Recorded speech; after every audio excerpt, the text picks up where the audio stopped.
ঘরের আলো নিভিয়ে ঘুমিয়ে পড়ার চেষ্টা করছিলাম। হঠাৎ আমার শরীরের কাছে কারো হাতের স্পর্শ পেলাম। ঘুম ভেঙে গেল এবং ম্যাডামের হাত আমার দিকে আসতে দেখলাম। আমি অবাক হয়ে তাকে জিজ্ঞাসা করলাম, ম্যাডাম, আপনি কি করছেন? সে বলল, এখানে আপনি আমার সহকর্মী বা কর্মচারী নন, বরং একজন কাছের মানুষ। মাঝে মাঝে যখন আমি আপনাকে দেখি, তখন আমার কাছে আসার ইচ্ছা হয়।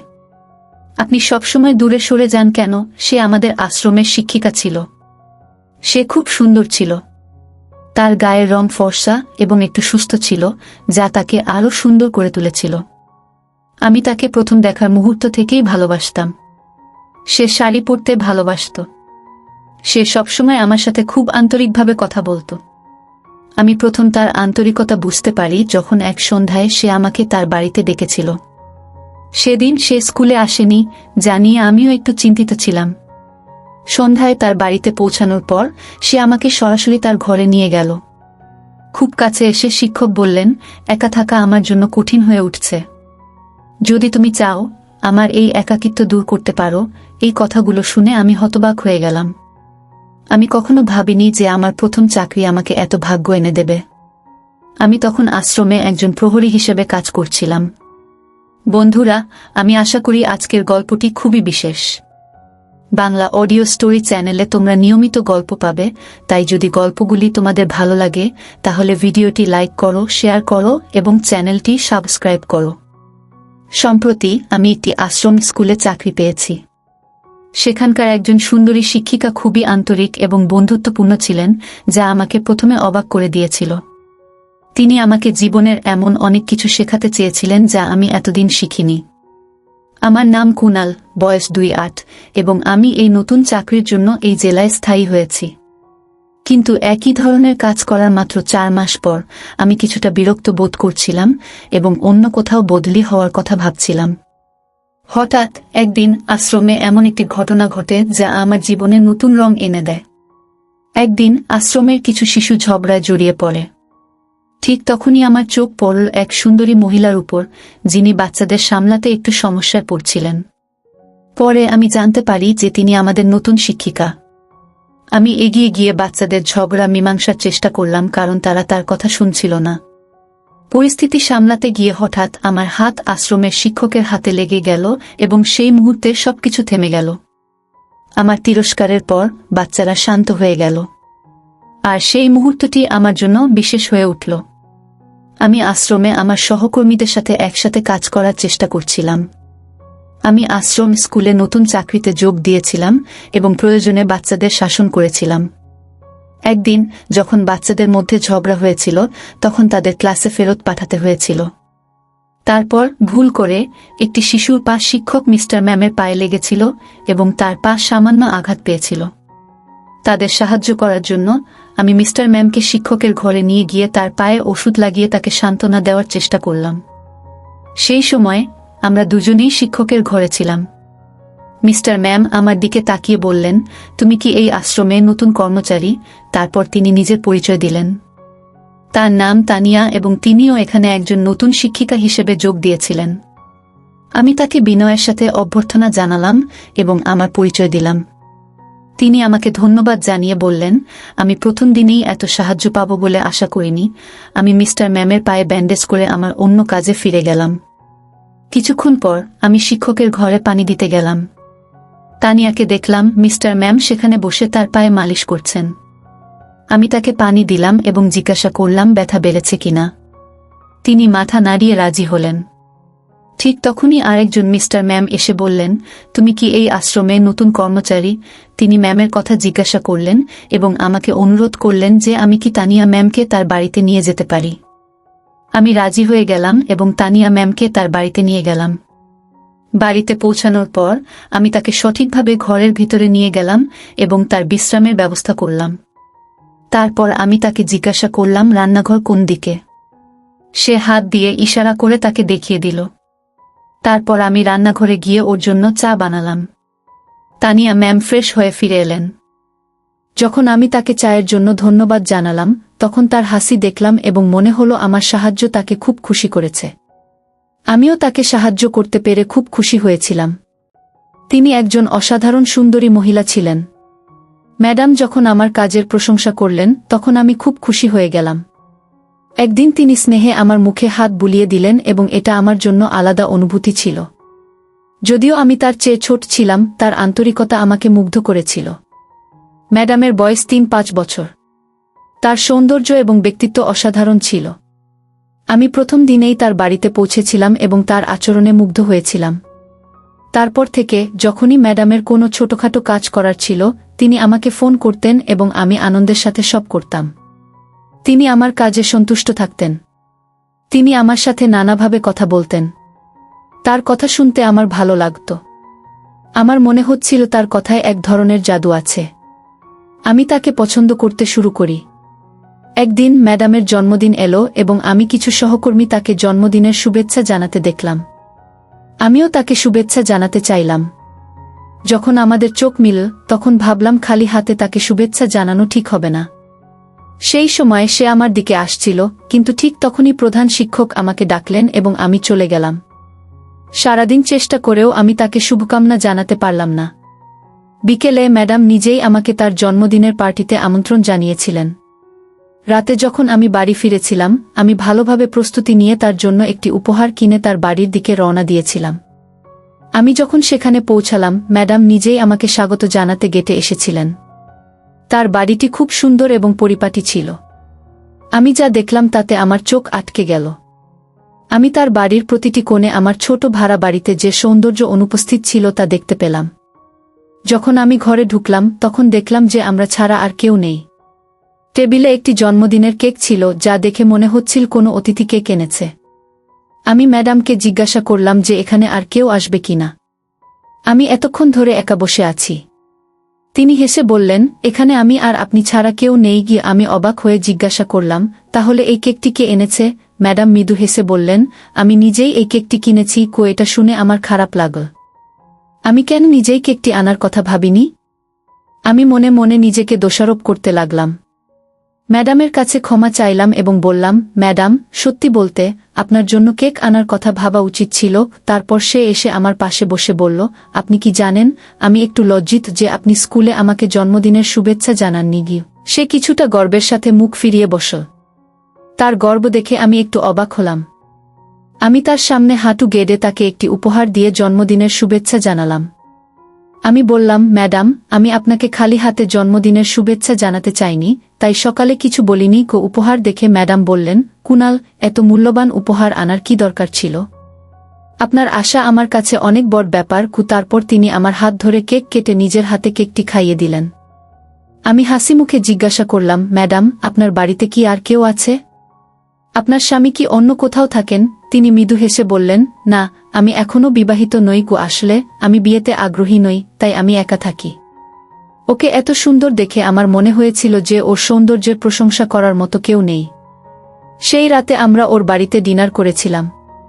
ওর রান্নার স্বাদও অসাধারণ ছিল। কথা বলার সময় কখন রাত 10:30 বেজে গেছে খেয়ালই করিনি। ঘড়ির দিকে তাকিয়ে বললাম, এবার আসছি।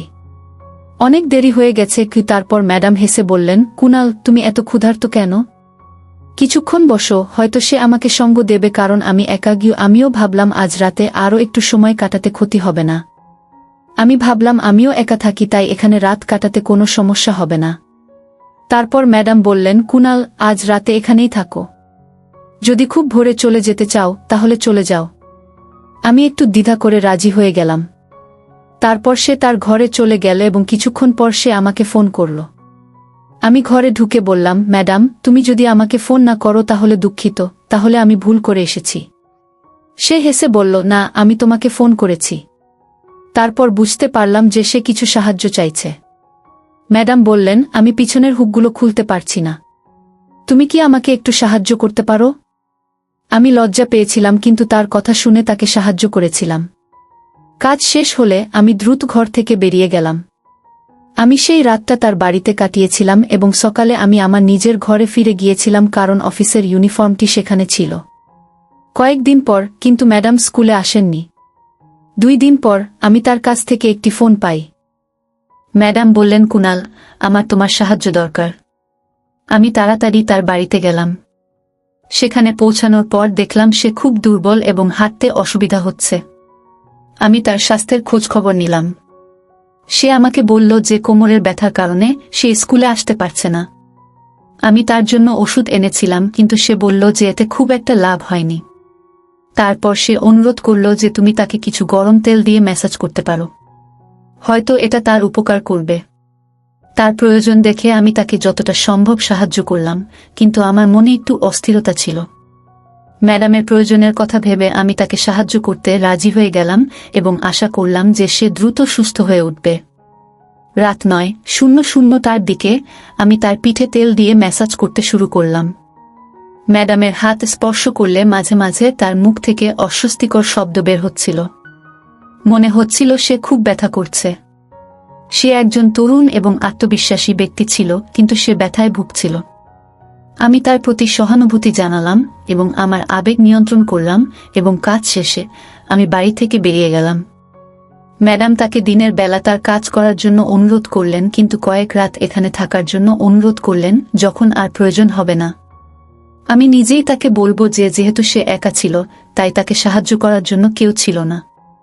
রাত থেকেই আমি তার কথা ভাবছিলাম। যখন জিজ্ঞাসা করা হয়েছিল যে আমি কি তাকে সাহায্য করব, ম্যাডাম বললেন, সংকটের সময় আমার নিজের লোকেরা সবসময় আমার পাশে থাকে। আমি বলছি যে আপনি যদি থাকতে চান, আমি কৃতজ্ঞ থাকব। তার কষ্ট দেখে আমি না বলতে পারলাম না। আমি বললাম, আমি আপনার পাশে আছি, চিন্তা করো না, যতক্ষণ আপনার আমার প্রয়োজন হবে আমি থাকব। ম্যাডাম হেসে আমার কথা শুনে খুশি হলেন। সেই রাতে আমি কাজ শেষ করে তার বাড়িতে গেলাম।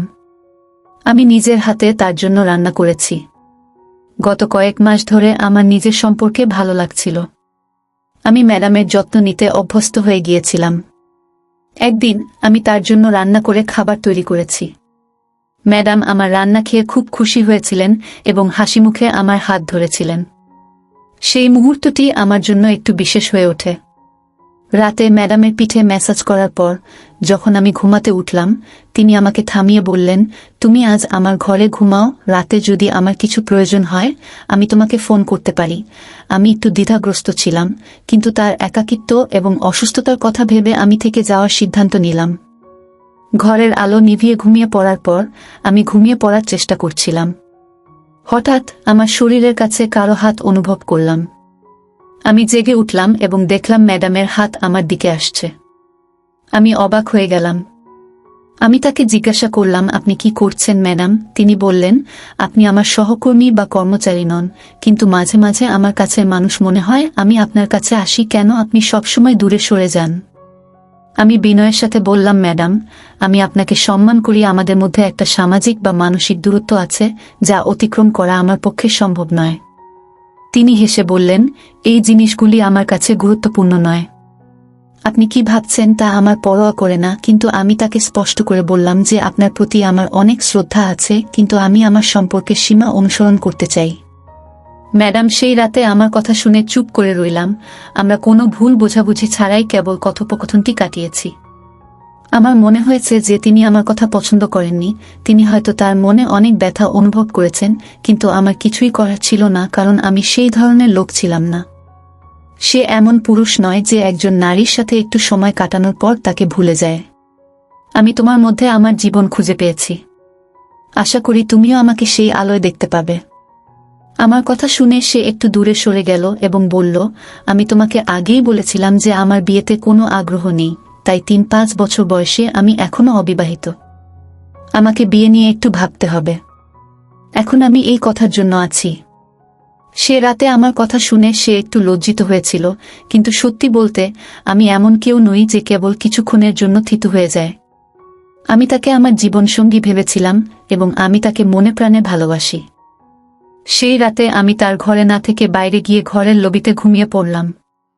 অনেক রাত হয়ে গিয়েছিল এবং আমি আর আমার ঘরে ফিরে যেতে পারিনি। পরের দিন যখন আমরা স্কুলে দেখা করি, তখন তার আচরণ একটু ভিন্ন ছিল।